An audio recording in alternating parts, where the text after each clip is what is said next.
Thank you so much for having me here. It's a pleasure to be back. This is by far McGill. This is the place that shaped my ideas the most, and I have so much respect for all of the teaching and everyone that is here. Apologies, I also had to run back and get a timer because I tend to talk too long, and without that I think you'd be sitting here all night, and I really don't want to have that happen to you. All right. Monet's water lilies. This is one of Monet's later paintings of the water lilies. And what I want you to do when you look at this is I want you to close one eye. Okay? So put one hand, or close one eye, and look at the comparison of what you see when you look at the same photo of Monet's painting. Do you notice anything in particular that's different? It's hard with the resolution of the projector, but something that I think you will see if you go back and look at this in higher resolution is when you cover one eye, more depth appears in the painting. You may notice that there is more distinction in depth between the lily pads. They pop out. At this point in Monet's life, Monet had very extensive cataracts. Okay, towards the end of his life, he also had one of the cataracts removed and did not have the other cataract removed. This is interesting because when you close one eye, what you're seeing potentially, and why I think this is something that we should do more often, is you gain perspective, insight to Monet's perception at the time when he was painting, perhaps when he was painting this. With extensive cataracts, with loss of vision with loss of the cataract in one eye, his stereo depth cues, his stereopsis would not have been very useful to him, would not have provided him information. And so when you have cues to your neural system that aren't very useful, you learn to adapt and use other cues. So his use of monocular depth cues in this is extensive. When you close one eye, you see that. Similarly, this is a representation of someone trying to depict what macular degeneration is experienced like for many individuals. Before my mother died, she had extensive macular degeneration. And she would say to me something like, "I can see, but I can't see." And in many cases, that sounds like nonsense. What does that really mean to us? Well, I experience ocular migraines. And for 15 minutes a year, I understood what my mother experienced. During macular degeneration, you lose the ability to see what's your foveal vision and what's directly in front of you. It's a very disconcerting. This is actually maybe not a very good representation because you don't see a big black spot. You just don't. Your visual system wants to fill everything in, and you just don't see in that space. And it's this very strange experience. But I had that, and because of my ocular migraine and that 15 minutes a year, that perspective to what she experienced allowed me to interact with her and have empathy to her perceptual experience in a very different way, and to consider technological development that would influence her, interact with her in a very different way than if I just listened to what she said to me, which is I can see but I can't see, which sounds nonsensical. Instead, I understood, and I could try to think about ways to help her. When we think about perception being unique, key points that I want you to leave today with, that I think many people at McGill really understand, are that perception is unique, and it's malleable, and it changes every day, every moment for us under different contexts. And technology is a way to bring empathy, but also to modify what that experience of perception is. There are neuroscientists at Harvard that have proposed that Rembrandt did not have very strong stereopsis. They suggest that looking at his, so this is a night watch, and let me see if I can get a laser pointer. So you can't see it very well with the darkness on this particular light, but if you look at a lot of Rembrandt's self-portraits, his eyes appear to be pointing in slightly different directions, okay? And so a few neuroscientists at Harvard have suggested that Rembrandt had a lazy eye and consequently would not experience binocular vision. Their hypothesis then is, well, and it does play on the way our neural systems work, is that in the situations where the information provided me by one system is not very useful, what do? The systems that are giving me information become even more acute. They become more informative. We become better at how we use that information. And in this case, Rembrandt was exceptionally good at his time at being able to create a sense of depth in 2 dimensions, which someone who does not have strong binocular stereopsis would be able to do, because they're able to take advantage of those monocular cues, such as shading, and exploit them and use them in a context that someone else may not have have as rich a neural representation. Which leads me to sort of what I consider, and I think this is a very simplified approach to thinking about technology. But we have artistic creation. I call this a sometimes cycle of creation. You have artistic creation and mastery, where someone may have a specialized skill or what intuitive understanding of perception, intuitive understanding of how to manipulate perception or create different experiences. And then further along the line in that time course, you have science that seeks to describe those perceptions. I think the example I have here is a Adelson illusion that I think many of you may be familiar with, that exploits our expectations of shading, our expectations of, in 2 dimensions, of when an object casts a shadow, how that luminance is represented and interpreted in our perceptual system.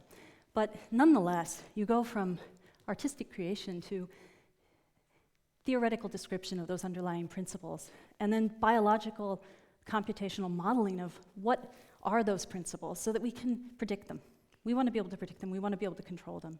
And ultimately, you want to build technologies that allow you to leverage them and use these principles in ways that are computationally efficient.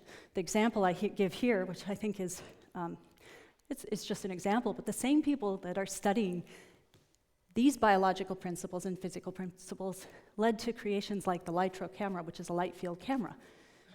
So what is a light field camera is actually a camera that captures, uses multiple lenses to capture all of the a rich representation of the intensity of light and color and the directions of the different light rays to create to enable, I guess, you can take a picture, and it obviates the need to actually identify the depth that you want to take the picture at, because you can go back, and after you've taken the photo, you can essentially go through and look at any depth of that image. You have access to all of that information. And it's obviating some of the skill in taking a picture and some of the creative process, and in some ways democratizing how we get to different levels of creativity. It's taking away on some part of that, but that same trend can feed into new artistic creation. It bifurcates and creates a different path.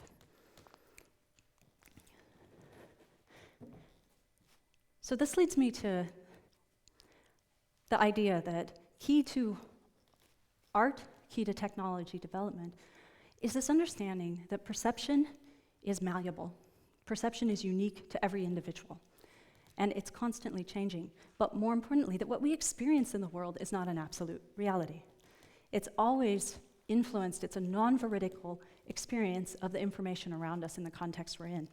So I like to work with a few examples of basic illusions that I think many of you would be familiar with. In this case, please watch his mouth. Ba, ba, ba. Ba, ba, ba. Ba, ba, ba. So, do you hear, is everyone familiar with the McGurk effect? I believe the first time I ever heard it was my first year at McGill. So what you should be hearing is ba. We watch it again, and we all should be familiar with the fact that if we close our eyes, we'll experience a different perception. Ba, ba, closing your eyes. Ba, ba, ba, ba. Ba, ba, ba. And in this situation, we now experience God. When you close your eyes, what do you hear? You hear the truth of the stimulus in this case, which is ba. So what's happening here is you have an individual that is saying ba. He's actually mouthing ga. So when those are combined, you're perceptual system is confronted with conflicting information. And he has, the way he produces it, sometimes when this information is combined, you'll experience da. The way he produces it, most people do experience thaw. Is that what many of you experienced? Yes. And you can watch it one more time and close your eyes and open your eyes.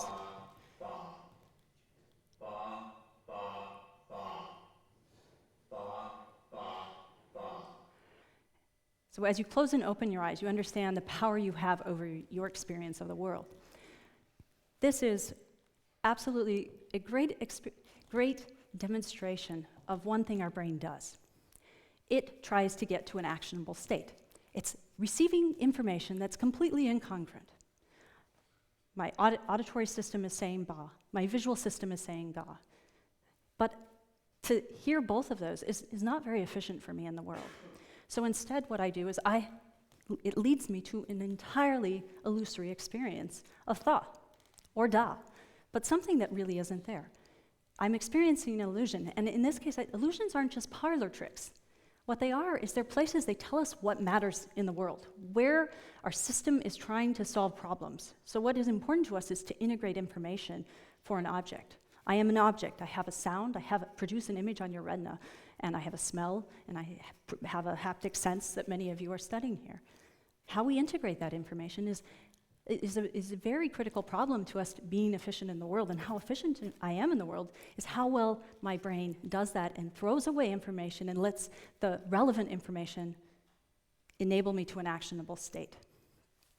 It's my priors, my probabilistic expectation. These all drive my sensory experience.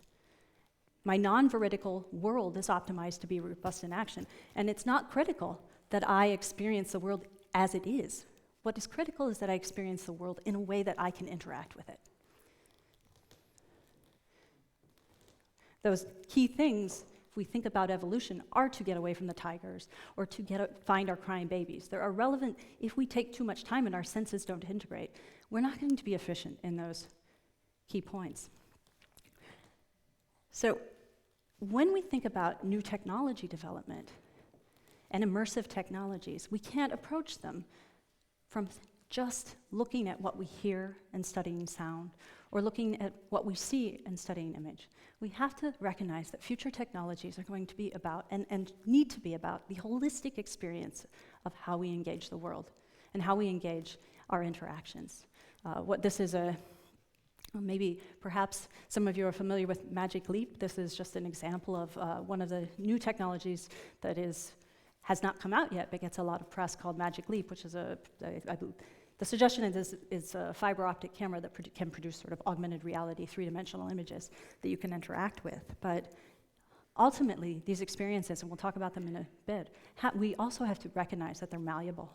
They're contextually and experientially dependent, and they're potentially probabilistic in approximate design and predictable.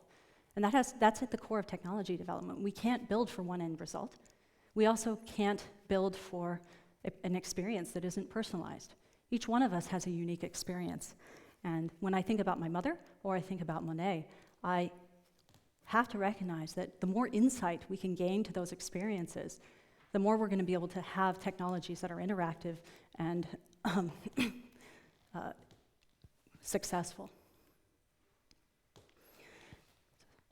3 areas that I want to think about. With technology, with our understanding of perception, we want to be able to maximize perceptual control. So we have to understand it. If we don't understand perception and can't describe it theoretically and potentially quantitatively and computationally, we can't build technologies that allow us to manipulate or engage perception in the right ways. And that is something that identifying areas where we need to do more work is something that we definitely do at Dolby and that we care very much about. But second, then we want to use what we know about our understanding of perception to develop technologies that enhance our system, engage our biological system in a way that leads to new experiences, but also that allow us to grow, to then enhance our sensory processing. So we want to develop technologies that engage our perceptual system, But we also then want to think about what can we do to the brain to better interact with those technologies. Having technologies that are interactive, that know the biological state in a closed-loop feedback system and are talking to the human and modifying based on the information that they have is another level of where we need to be in how we interact with all of our embodied systems. So maximizing perceptual control. There are many situations where we are beginning to really understand perception, where we know the experience of the world is not veridical, but we can map the transformation from what exists in the stimulus to what an individual experiences. Field of psychophysics spends much time doing that, but now we have to think about interactive technologies and how that information is modulating given my context, given the situation that I'm interacting with, given my physiological state. So consider this example. All right, I want all of you to watch the blue ball. Okay, is everyone watching the blue ball? Focus on the blue ball. Now, when you're watching that blue ball, you should see a falling ball. Does that falling ball appear to go off and to the left? Yes? All right. Does everyone see the ball go off and to the left in this case? All right. Yeah? Okay, now I want you to shift your gaze, and please look at the ball that is falling.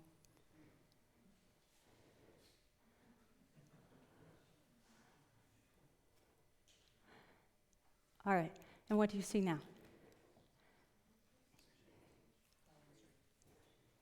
Now you see the ball falling straight, correct?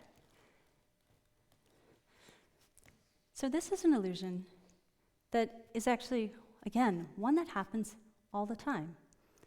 Doesn't this make you think about how your experience of the world is constantly changing and the accuracy of the information that you're actually bringing in?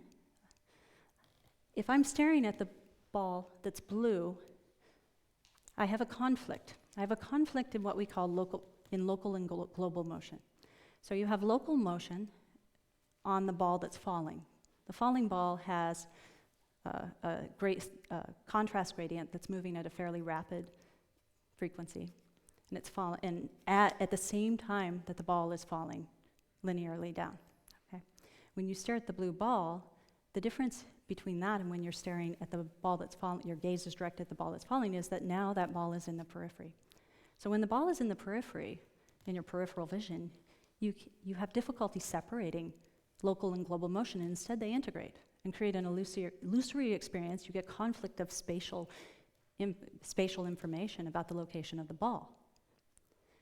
So what does that tell you? As I engage the world, as I walk around it, the information that I have access to in my periphery is significantly transformed. It's continuously modulating as my gaze is directed in different places. And moreover, the individual next to me is likely experiencing a very different experience of the world than myself, given many simple features that we know happen every day. This particular illusion, the authors, when they developed it, used it to describe the break in a baseball, a curveball. When a curveball happens in baseball, many people say that there is a break, and that is something that leads that break. Balls do curve, but there's this perceptual shift. So you can imagine if a ball has a particular curve on it, and you're shifting your point of view, what you're focused on, that you could actually experience an illusion that leads to difficulty in hitting a particular type of pitch, right? So we think about this as our brain is constantly weighting different information. It's continually malleable, continually integrating information, and how we integrate that sensory information, what we magnify, what we suppress, is what we want to understand to build technologies that are relevant. We need to understand that, we need to quantify it. We can describe it, that's the theory stage. But then we need to get to the next stage in my circle where we have computational understanding to quantify it. Because that's when we're going to be able to build technologies that engage with creation and engage with the artists, or engage new types of development. example that I think most people in this room are very familiar with, MP3. There are other, MP3 is what we call, it's a lossy perceptual coding algorithm. But MP3 is interesting from a neuroscience perspective. And how many people in the audience think about MP3 as a computational neural model? A few of you for sure. Well, I do, and I think it's a brilliant one. And so MP3 is a way of reducing information such that rather than doing it mathematically, it appeals to science. It appeals to the human system. It appeals to the holistic experience, well, let's say semi-holistic, it's simplified in that computational neural model, but it appeals to how my physiological system transforms information and uses that to drive data reduction. Thus, it's a perceptual codec. And MP3, engaged and created a whole realm of other perceptual codecs like Dolby Digital, Dolby Digital Plus. Those are all perceptual codecs. But core to the algorithms underlying them is a understanding, one, of sort of the basic physiology of the human cochlea. Okay? That's represented in the algorithms that compute the information about MP3, but also what's key to it is an understanding of basic perceptual psychophysical principles of masking, principles of how sound interacts and what the human experiences in different contexts, what the human experiences given their physiological system. So then what you actually have is a very basic computational model of how critical bands interact on the cochlea to create different experiences. Now, I say it's simplified because it really stops at the auditory nerve. It's modeling the very first stages, but it does exceptionally well considering what it's doing. So when we think about algorithm development, we always want to be thinking about how we take the information that's coming in and represent the perceptual experience. Let me go to a different example, because I think MP3 starts with, I think it's really science driving development in that case. Now, when I think about MP3, I'm sure many artists in here, because fidelity and resolution, we talk about MP3 and it's quite crude compared to what you care about. But it really facilitated and opened a door for so much sharing of information that enabled great growth. Now, many of you may not know that Dolby spends a lot of time thinking about imaging. Is that something somewhat new to anyone in the audience? Yeah.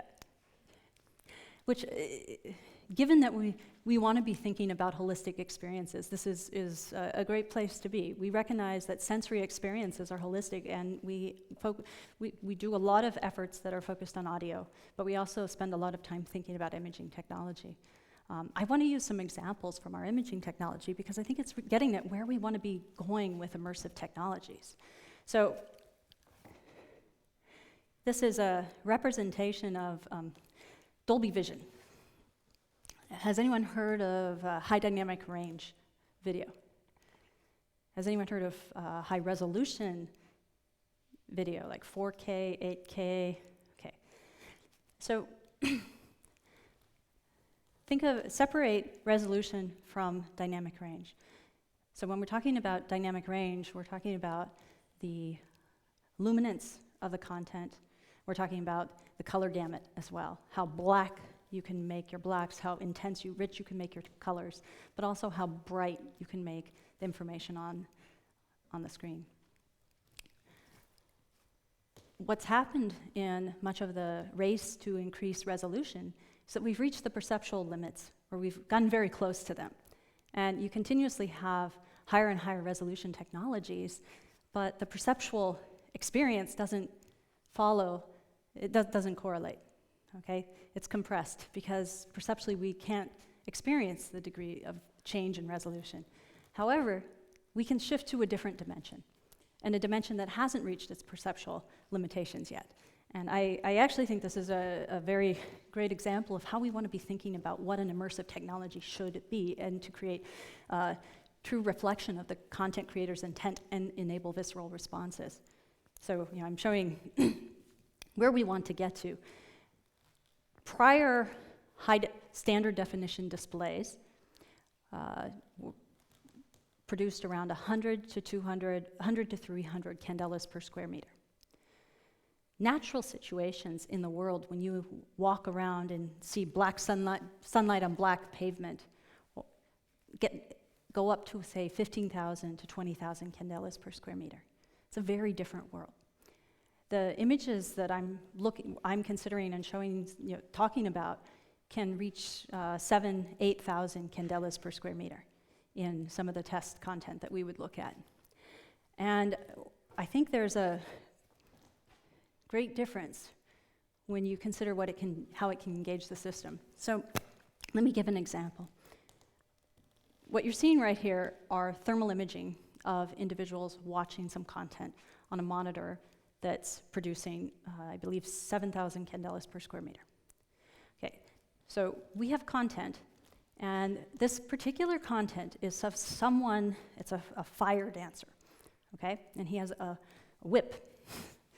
We work in, that's one big change, working in a company like Dolby, is now you work with Hollywood content. It's not your normal stimulus that you're used to in a laboratory, but you open up your mind and work with some new things. So I have a fire dancer with a whip, and he's got some flame. At the time I went in, before we even consider what we're doing in this particular experiment, I was watching the content, and the whip came out at me with the flame, and I actually felt my face change. I felt as if my body was viscerally reacting to the content, and as if it was expelling heat or flushing. It's unclear to me which was happening, but I felt something happen. And so I asked one of the main developers of our imaging technology, there's this dense region of intense luminance on the screen. Should this screen be giving off heat? Because is it coming off of the screen, which is a completely reasonable thing to happen? And he assured me it shouldn't be. Well, here you have a situation where you can't ask people. We don't want to look to introspection. You can't ask people, what do you experience? You have to actually look at it, consider it objectively. And the way that we wanted to approach it was, okay, let's use something like thermal imaging. We want to know if this technology, if this experience is actually engaging our physiological system in a different way. So what we did was watch the content again. First, we measured any heat coming off of the screen when you were watching the fire dancer, and everything was completely stable. Then we watched subjects watching the same content and measured regions of interest on their cheeks. And we could actually show temperature changes that interacted with the content. So here's an example of a few subjects, but you have a control surface completely stable, and then you have different subjects with regions of interest that are changing with the content. Why is that so exciting? Well, we have two things that it's telling us. From an objective sort of level of how do we build experiences that are really about immersive technology and engaging the system. This is telling me, prior to experiencing this high luminance, high dynamic range content, this fire, my physiological system, my sensory system had never experienced flame that was that bright unless it was real. And so when I experienced it here, what happened? My physiological system engaged with the content. It engaged as if it was real and allowed me to have that visceral experience. Okay? So on that level, if we want to talk about objectively how engaging, how immersive is a technology, that's what we should be striving to achieve, is that when we build technologies, they engage our sensory system and leverage the capabilities of our physiological system that surround us every day, that we use when we navigate the natural world. But then on a neuroscience level, this was also interesting. It was interesting because what it's telling us is that just based on the luminance that reaches my retina when I'm interacting in the natural world, when I see flame, my body's already engaging with that flame. It's already starting to expel heat or modify its physiological state without actually experiencing the heat, because that's an efficient thing for my body to do. It's how we interact with the content, with the world around us. That's something that's malleable, that's something that can change, but something that's critical to us being efficient humans and successful in the world, because how successful I am in the world is dependent on how I optimize the information and the data that's coming in. So this actually led, I just want to give you a brief tour of how we think of some of the labs and the ways that we look at things at Dolby to consider some of these technologies. So in that case, we were looking at thermal imaging. We've created labs that allow us to get at the problems that we find particularly important. So this lab, you're seeing a very dark picture, but that's me in our we have a sensory immersion lab. Sensory immersion lab is targeted at creating a space that it's a very large room, say 22 by 22 with 16-foot ceilings. In that space, it's nearly anechoic, so exceptionally quiet. Not, the floor is not wire, but beyond that, it's pretty anechoic. You have in the ceiling system of, you have something similar in one of your rooms here, but we have a constellation system, a system that allows us, has many, many speakers and microphones hidden beneath the ceiling fabric that allows you to capture the impulse response of a space and recreate it in this space, so that you have a feedback loop that interacts with you, whether it's a cave, whether it's a cathedral. We're interested in synthetically creating experiences. This is an example of sort of a virtual reality lab, but we call it an immersion lab because what we're targeting really is a free listening experience, free viewing experience that isn't tethered to wearable device. So we have the constellation system. We have, say, 40 specifically designed speakers that then can create sound in that space. We also have an 8-foot tall, 180-degree hemifield screen with multiple projectors that allow high dynamic range and high wide color gamut viewing and high resolution viewing. So the intent here is multiple things, but you want to be able to bring a space into this laboratory and manipulate it at different levels. Some of you, if you think about how we weight information to know what rises to the top, I believe some of you think about Bayesian integration. There are different ways to integrate the information that leads to the ultimate experience, but we can modify and perturb components of the room, components of the visual image, components of the auditory experience to study perception and to know how those algorithms are malleable, manipulable, and modifiable to lead to a success or a change in perception. Then we can integrate that with another lab that we have that's aimed at the biophysical understanding of these spaces. So in that lab we have, this is obviously a setup to take a picture because you would not have a giant eye right there, but it looks good. In any case, in this space we have 4 64-channel EEGs that are wireless. We also have multiple ability to measure the pupillometry, the diameter of the pupil, the location of where an individual is looking, galvanic skin response, all of these wirelessly in contexts that are free field and natural. Why these are the things we have targeted, the individuals on my team have backgrounds in brain-computer interfaces and computational neuroscience from many different fields. But what we're trying to get to are we're working with content. That's actually a 1,000 candela per square meter monitor, where the things you want to be able to measure or access are how well your technologies really do engage the physiological system. How do they modify how do they modify and heighten the emotional experience of different content? Are you building technologies that heighten this and engage it more?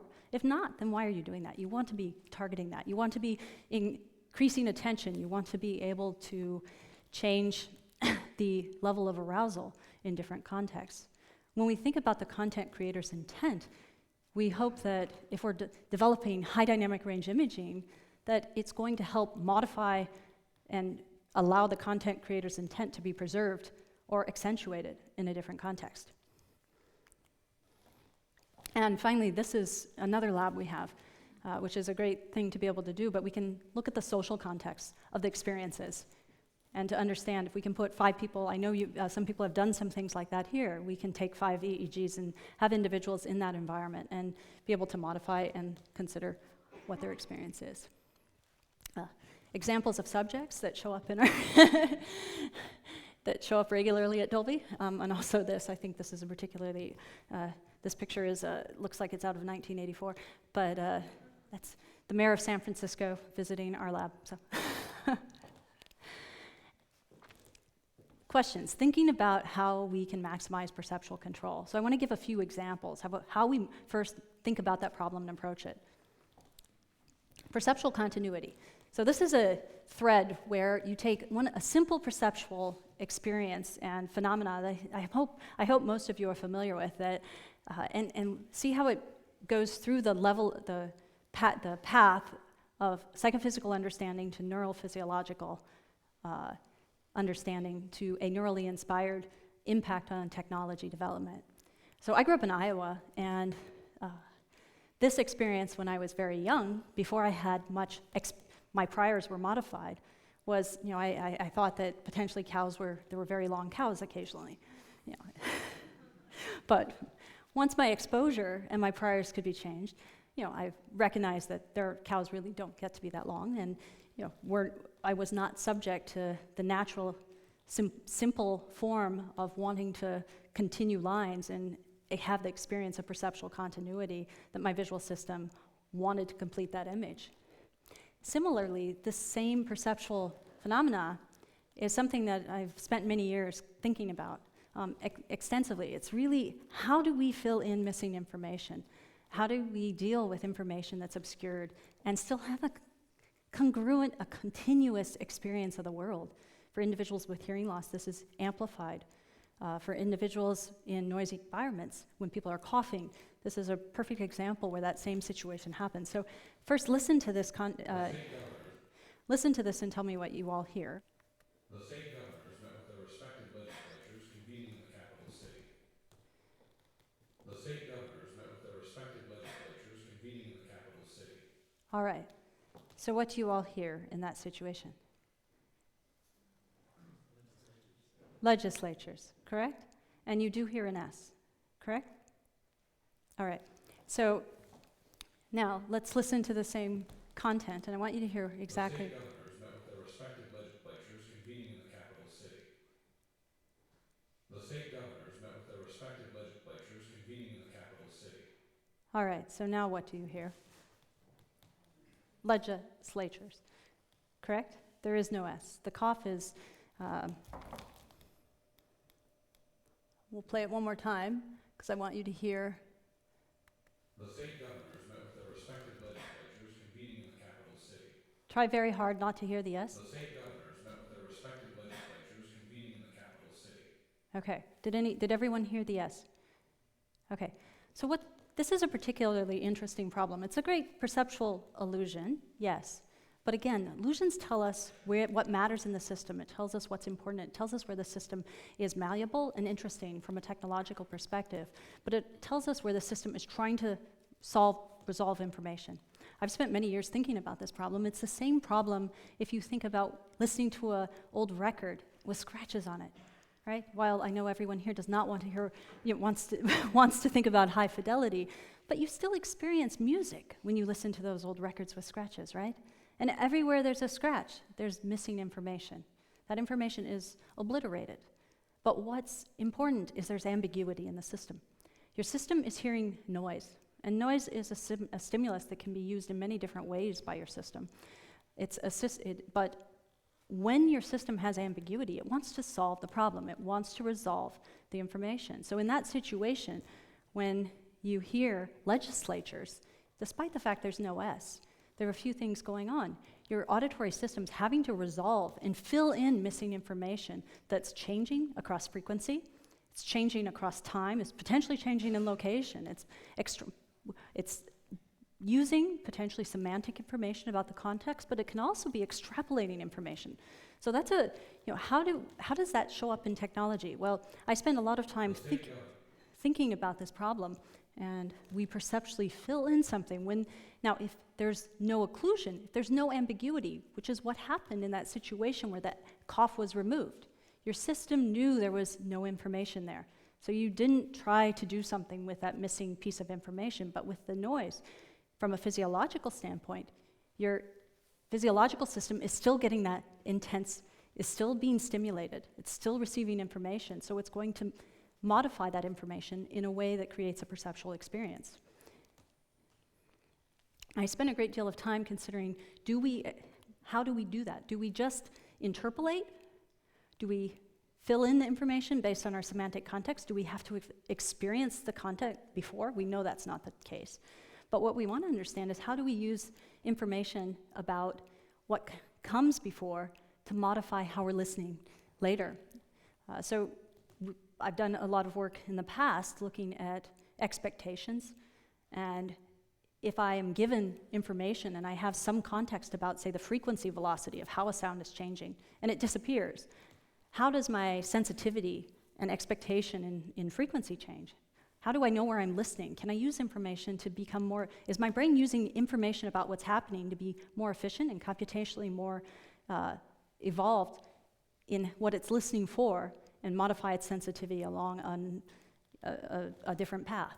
So we were able to show that that's the case psychophysically, and then went on to we went on to look at that from a neurophysiological perspective. So this would be data looking at the cortex of single cells in a primate. And what we're looking for here is, you have a situation where you're hearing a sound, you've isolated a neuron, and you're hearing a sound that's going shwoop, shwoop, shwoop. Okay? And we can record, these are the responses of a single neuron to each of those different stimuli as you move along that path. Okay? We're looking at a particular location in a particular lamina in the auditory cortex of a primate. Now, what happens when we take that same neuron and instead create a representation of context, much as we have in the situation of perceptual continuity, where I have an occluder and I have a piece of information, and now I'm giving context. I'm creating continuation. Each of these little dots corresponds to a neural spike, to a neural response. So now, by just introducing this context, I can see the selectivity, the receptive field, the stimulus set that this particular cell cares about and responds to significantly changes. It becomes much more selective. It modifies what it cares about in a very predictive way, a very selective way. This is interesting, and it supports this idea here, where we know that given expectation, I'm changing my sensitivity, I'm changing where I'm listening. This is just one example, but how can we use this in technology? So we know there's a contextually dependent narrowing of a receptive field, and we know that there's a clear shift in how this changes our physiological experience.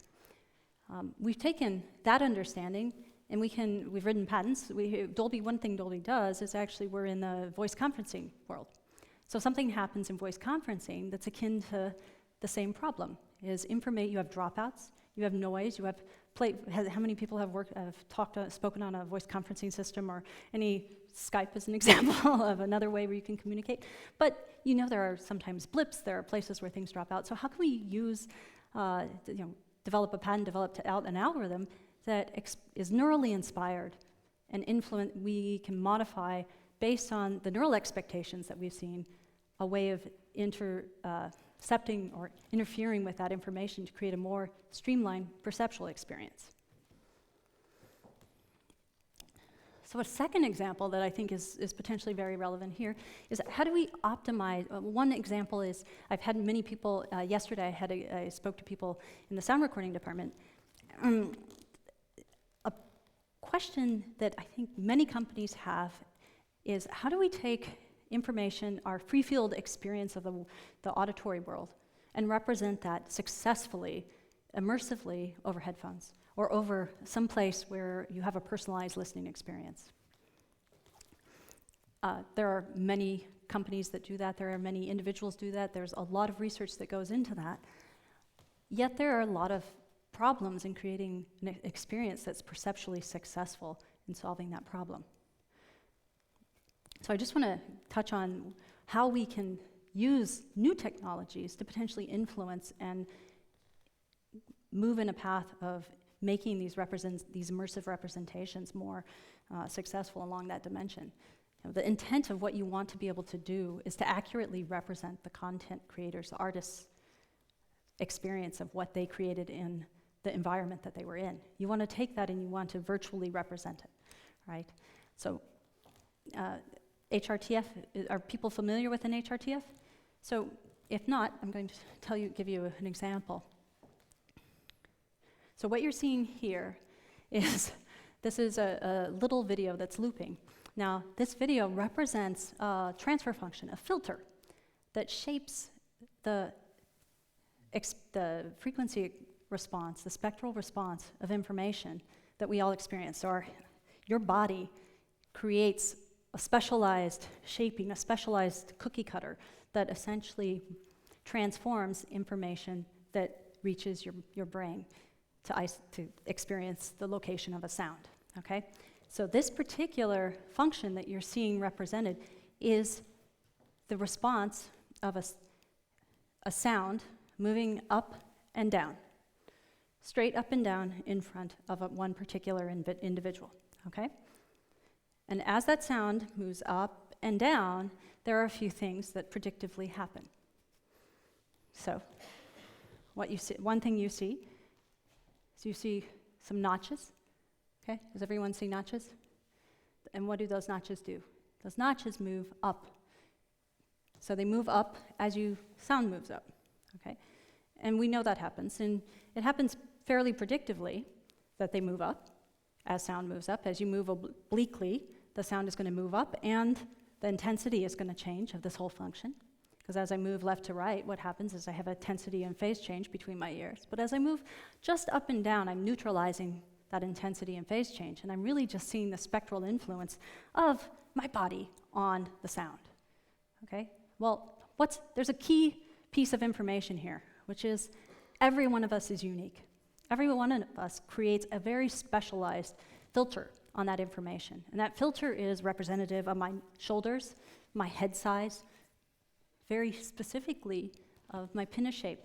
My pinna is special, and my pinna has particular dimensions that greatly influence how that filter happens. So abstractly, it's pretty general, right? We know there are notches. We know there's a mid-frequency notch, a high-frequency notch. We know, roughly, approximately what frequency that's at for humans. And, if you buy a pair of headphones that does some sort of virtualization or binauralization, usually it's, extrapolating from some average or some mannequin or some standardized set to create a virtual experience. Because to create a virtual experience, you really have to use some representation, a filter, a shaping applied to the sound to create an example of the sound moving or being positioned in a particular point in space.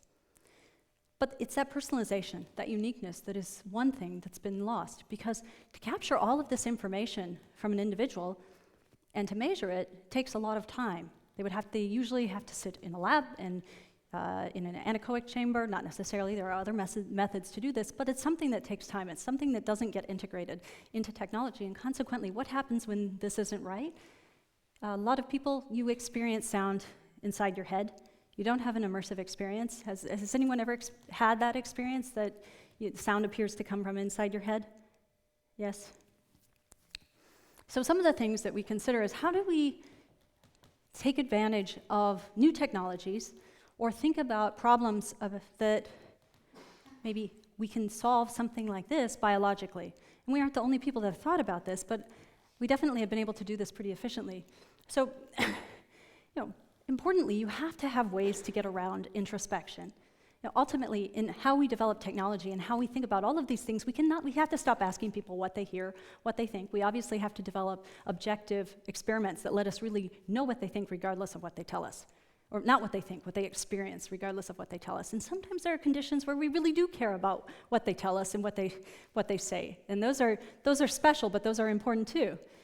Metrics for being able to extract what someone hears in this dimension when I'm wearing headphones and want to understand what the virtual experience of sound is in this case.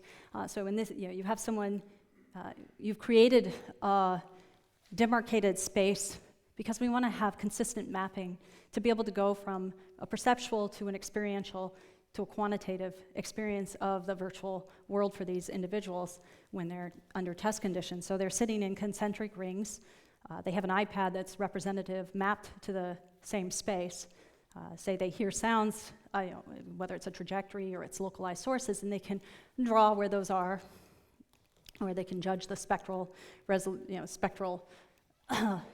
naturalness, or quality, timbral qualities of that sound. That drawing, then we have a way to quantify that, make it objective, and be able to study the measures. But what's important is when you look at individuals this way, you're getting away from introspection. I could talk to 5 different people who are experts in developing algorithms for virtualization. I could have them listen to the exact same information, and I could then have completely different drawings show up in an example like this. Yet, if someone asked them what they experienced, they would have described it very similarly. But the reality is that they didn't experience it similarly. And to build technologies, regardless of what your end state is, you really want to be able to elucidate and understand what that objective experience is, to know where there are gaps and to know where you have success and where there are problems that you want to fix. So here you have sounds that should be located at different degrees. The red dot correlates to the actual position where you want to have the sound experienced. And you can see these are 4 different individuals listening to the same sets of content on the same virtualizers. Obviously, you can see they're very different, right? Completely different. Some individuals experience what we call front-back confusions. They actually experience the same sounds as coming behind them. Some experience them offset by different degrees. Some experience them as very diffuse versus very tight in perception. And some experience them as very externalized, whereas some of them experience them as basically in their head and inside. Insight to these types of differences and how you control them is really important and key to developing technologies that are going to differentiate. So, what did I say? I said that we want to get towards a state of personalization. We want to solve some of these problems considering neurological and biological capabilities. The more resolution, the more control we have over this, the more it's going to be able to give content creators the ability to capture their intent and actually create experiences that are robust across individuals. So one thing that we can do, so I took this isn't a great scan, I took this scan in about 10 seconds of myself, and it's actually using 3D structured light sensor. So I can scan an individual, you can capture this information. This type of technology will be available in mobile phones in, I would say, in a year or 2, maybe even sooner. But we know this is available. I can scan an individual with sub-millimeter precision to capture information about their pinna. And in some cases, I don't even need that 3D scan. But then I can take just the physiological, morphological features of that individual and impute them to get an accurate representation of this, a fairly accurate representation of this that's personalized to that individual. So I can leverage simple improvements in technology that we know are going to exist to create a more immersive, a more personalized, a more forward experience of the world. And we want to do that whenever we can. Not because we want to avoid the examples where it's a gimmick, but we want to do it when we can actually turn that experience into a more immersive, successful place. When we use this type of information, thinking about what are new technologies, what are perceptual technologies, virtual technologies that can leverage this type of information. So biological, increasing environmental awareness is a huge component of more successful lifestyle devices. I want to have technology that lets me pull in more information and interact with it in a capacity-limited world. I have a limited amount of attention that I can apply to any particular piece of information. But if we use technologies to enhance our sensory engagement and provide information in different places, we're able to actually increase that and optimize it. And then we finally, the last thing I'm going to talk about is how we can consider enhancing that experience. So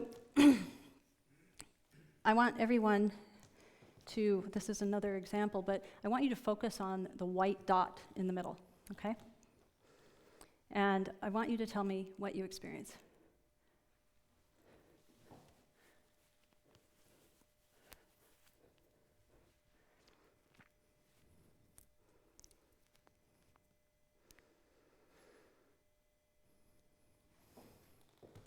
All right, so what did you see? Just watch the white dot.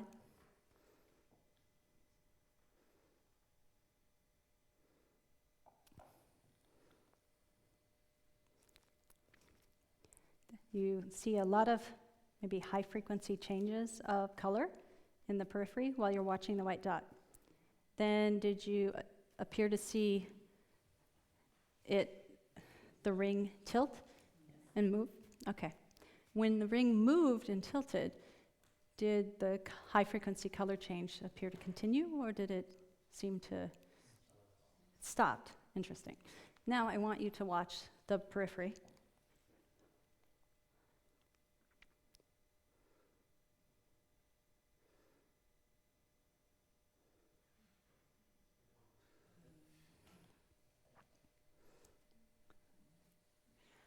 All right, so now, obviously, the color continues to change at the same frequency, but depending on whether the information is in your foveal vision or in your peripheral vision, you have a different experience of it, right? So it's similar to the falling ball, but it tells us a lot about the idea that we have different capacity to interact with information when it is in my fovea or it's in my periphery. This isn't just true in the visual domain, it happens in our other senses. We're constantly having this modulating impact of how we can have access and can use the information in the environment. It's our brain's way, our brain is continuously trying to make us efficient in the world. If we process all of the information accurately, we would not be very efficient. So how successful I am is a product, and exists as well as my brain is able to help me know what information is critical and allow that to be weighted relative to the other information. So here, you can imagine, we talk about MP3. Well, MP3 is an example of a lossy codec, a lossy way of perceptually driven data reduction.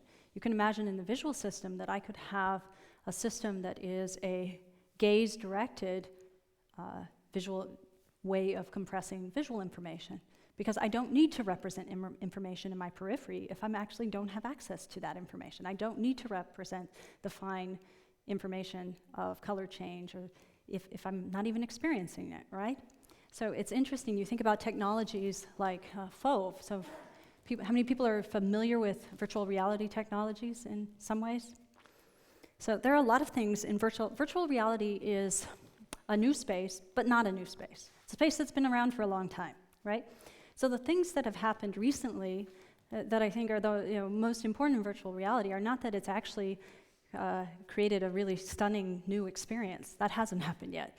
But the cost, the price point, the availability to lots of individuals to have access to development kits and to think about the problems has increased substantially.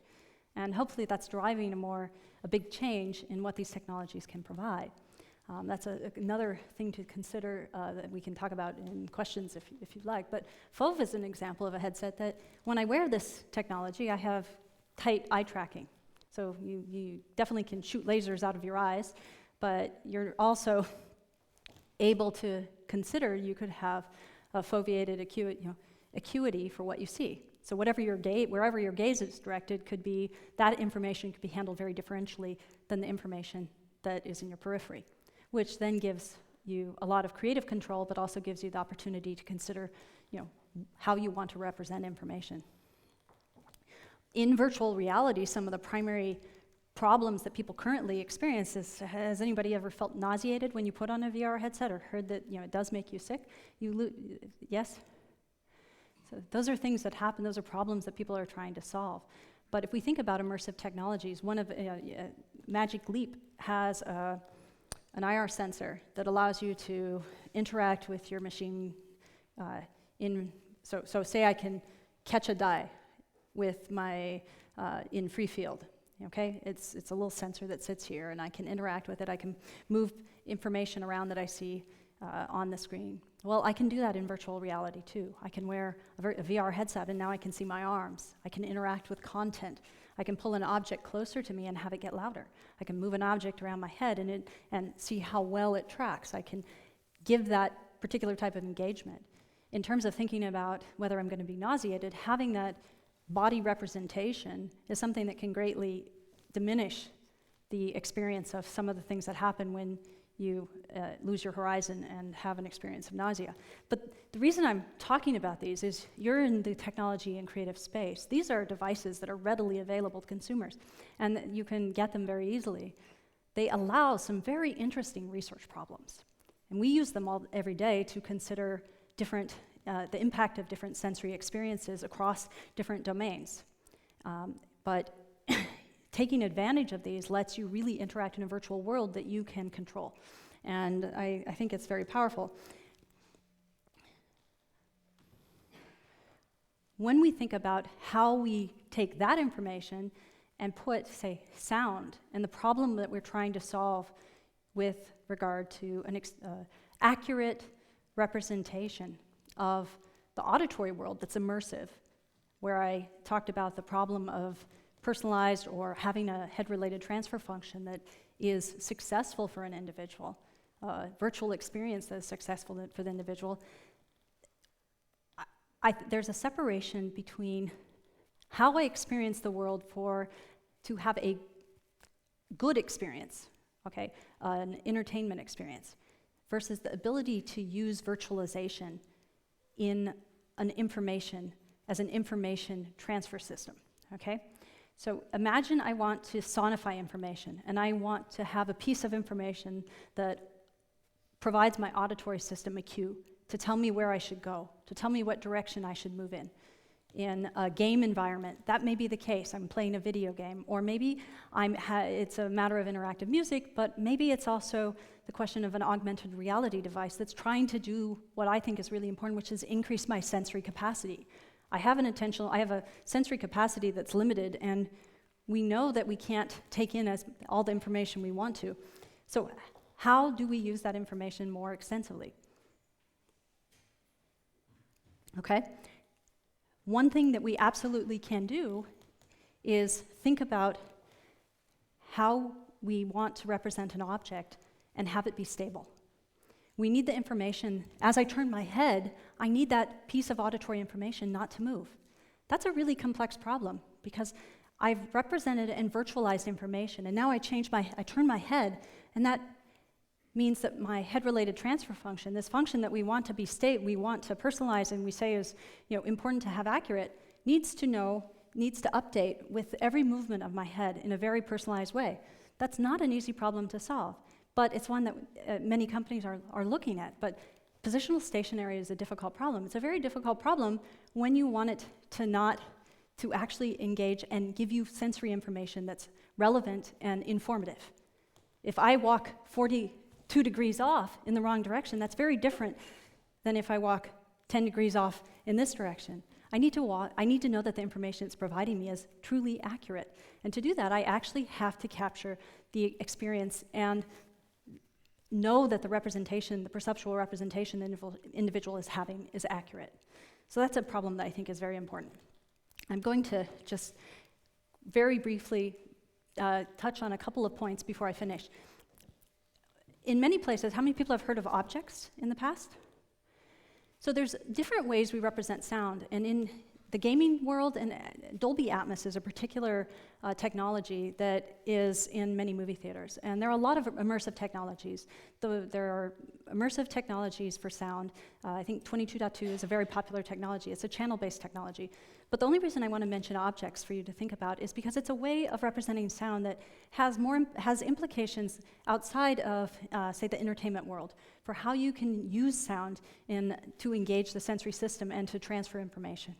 So in a movie theater, when you experience something like, say, 5.1 or 7.1, what's actually happening is the sound is being routed to those channels. Those channels are represented by an entire bank of speakers. Okay, so you may have 50 speakers in the room, but 20 speakers are going to respond all at once when information goes to that particular bank of speakers, okay, to a channel. And they respond at the same time. So you have a really kind of subpar experience that's not entirely immersive. So Dolby Atmos is based on changing how we represent sound and how we deliver it, such that every sound that's shared is paired with a data stream. And that data stream carries information about that sound. Something that's individual changes also is that every speaker now can respond independently in that theater. But moreover, when I send a sound, like the chirp of a bird, rather than that bird being routed to some of those that bank of speakers and this bank of speakers and creating sort of a panning algorithm between that bird has a data stream that carries its position as a function of coordinates. It carries the size of that bird. It carries the diffuseness of that bird. It carries information about it that then, regardless of what room, what space I'm in, that information is captured. So when we think about, it can also carry, perceptual or physiological data. It can carry personalization. It could carry GPS coordinates, so that if I want to represent information in the world and in the environment, I can have that bird can be something that I hear only in one point in the entire world, and I can robustly know that when an individual walks in that point in that world, I'm going to hear that bird. That's what you can do, that's what the metadata stream attached to the sound is able to do. It's taking the sound and attaching a piece of information. So when we think about maximizing information capacity, we have to think about how we integrate across all the senses. We have the capacity to create 4 times strength. That exists. We have the capacity to create 10x amplification of what I see. There are contact lenses that allow you to do that. But how we actually sonify information and use what we hear to enhance the information capacity that we have is a critical problem. So finally, the last thing I want to sort of touch on is, we can think about technologies that allow us to take in more information. But what we also then need to think about is, how do we modify the brain to be able to handle that different information, to have enhanced sensory capacity, or to change how we experience the world? So many of you are musicians, many of you are audio engineers, many of you experienced extensive ear training programs of some sort, maybe over painstaking hours. But what I promise you is true is your brain is very, very different than someone who has not. And you have superpowers that allow you to hear the world or experience the world in a very different way. In many cases, many of you have the capacity to have sensory experiences that are far off the charts of what most scientific psychophysicists would ever say is possible.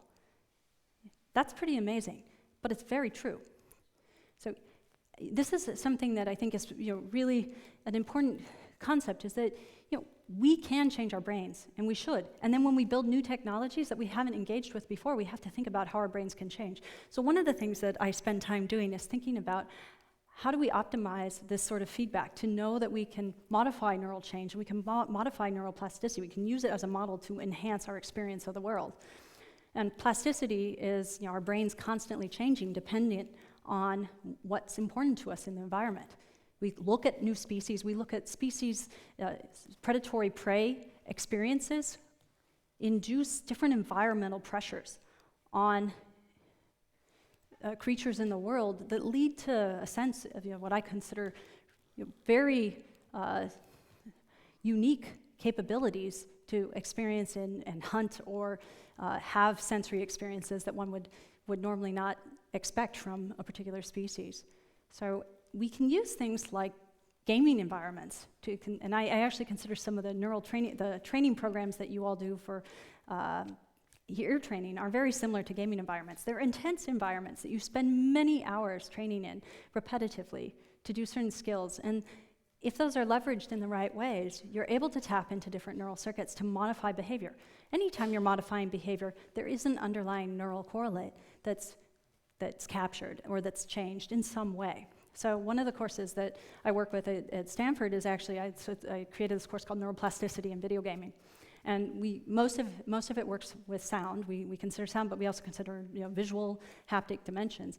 I'll give you an example of a paper that led to the thought about this type of approach. So you can look at a set of individuals that say have played or would classify themselves as video gamers, and measure their ability to detect a very low-level basic visual stimulus, such as this Gabor function. Okay, this is not a study I did; it's a study by another researcher. What they are measuring is just detection. Okay, and these gamers, if you look at them and compare them to a set of individuals that are non-video gamers, you find that they have a lower threshold to detect a change in the visual gradient. Okay, they have a lower threshold and it's consistent. Now, what if what they did, the set of individuals did, is they took that's two sets, a set of non-video gamers two sets of non-video gamers, one that they had play The Sims and one that they had play Call of Duty. High action, high visual acuity, high spatial change over a period of 50 hours, approximately 50 hours. And then they measured them in the same visual acuity task, okay? And what did they see? The individuals that played Call of Duty were now like the self-classified video game group, and had lower thresholds, finer, increased sensitivity to fundamental low-level visual contrast functions compared to the group that played The Sims, which was not a fast-paced, high visual acuity, high resolution type of game. Not great controls, okay? But that's not that we get around that, but we don't get around it. We can design better controls. But there's a fundamental thing that's really, I think, pretty important here, is intense environment. These individuals actually see the world differently. They have different visual acuity. Everything they experience in the world that's visual is in some way modified. Okay? They also have changes in decision processing, but there's this fundamental visual acuity. In my class, we also measure changes. We have games that are developed for auditory detection, but also reaction time and grasp. Some of the things that people are able to have looked at are reweighting of sensory information, such that if I have hearing loss and I'm in an environment that is very noisy, what should I do based on the illusion that you saw earlier where the man was saying ba, was mouthing ba and saying, he was saying ba and mouthing ga. It tells you that your auditory and visual systems are integrating and they're weighting information differentially. Well, if I'm in a visual environment that's auditorily impaired, it's very high noise, I can train people to rely more on visual cues, to reweight their neural functions of how information is relevant given a particular context. And you can create games that enhance that and leverage that. You can train people. Some people have obviously targeted musical learning to play different instruments such as piano, but also people have targeted rehabilitation of different pathological conditions. You can train memory skills. There are many different places where you can leverage the ability to create a virtual environment or a different type of immersive environment where you really want to enhance a particular type of neural circuit that may then be integrating with a different type of technology, or maybe it's allowing you to engage in an immersive world in a very different way. So, again, it isn't about building the brain, but in summary, it's about we want to understand the neural circuits. They should inform us for how the building blocks of the brain work. If there are places where we can optimize and we can do better than the brain because it's technology that we're creating, we should do that because the brain is limited. The brain is essentially a Rube Goldberg machine that has a very limited set of evolutionary building blocks that allow us to get from one function to the other. But the more that we understand that, it allows us to be efficient and optimize how we build new technologies. I'll close with one of my favorite quotes. This is on the walls at Dolby, but This is from Ray Dolby, and it says, to be an inventor, you have to be willing to live with a sense of uncertainty, to work in this darkness, grope towards an answer, to put up with anxiety about whether there is an answer. And I think that's true of many of the scientists and individuals in this world, in this room, is that you're constantly, at Dolby, and we spend a lot of time considering science experiments aimed towards technological development. But you have to step outside of the immediate business needs, the immediate goal of what we're trying to build, to consider whether there's an orthogonal or different approach. And I think because of many of the technological developments that are happening in the immediate time, we need to think more often of the orthogonal approach, or the approach that may be a little more risky, because there's great opportunities there. So thank you.